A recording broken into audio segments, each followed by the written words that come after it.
Magluluto nga lang pala ako ng ulam para sa hapunan mga Mars. Meron akong bangus, 3 peraso. Hiniwa-hiwaan ko lang siya ng ganong kaliliit para yung tinik mga Mars makain. Dahil nga alam mo na pagka bangus, masyadong matinik. At ayan, tinimplahan ko lang siya ng salt and pepper at akin na siyang ipiprito. Habang hinihintay natin maluto yung ating pinirito mga Mars, atin namang ihanda yung mga ibang sangkap.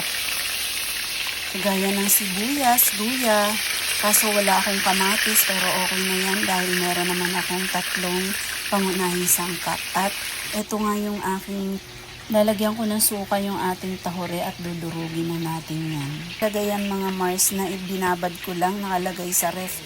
Mahilig kasi ako mag-stock ng mga ganyan.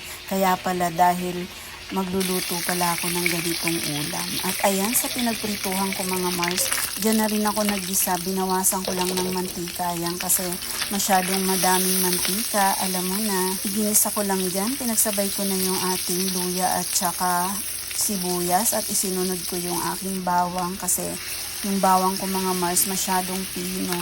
Inihuli ko. At inilagay ko na yung ating black beans. Baka naman, Tita Jolly. Pagalawin ang baso, sabi niya. At ayan, inilagay ko na yung ating dinurog kanina na tahore. At syempre, alam mo na malinis tayong mga Pilipino. Kailangan hugasan natin at isabaw natin yung pinaghugasan jar. Dahil walang tulo ngayon ang hiyas, kaya wala tayong environmental fee. Dahil lumabas na ang mahiwagang daliri, luto na, kain na tayo!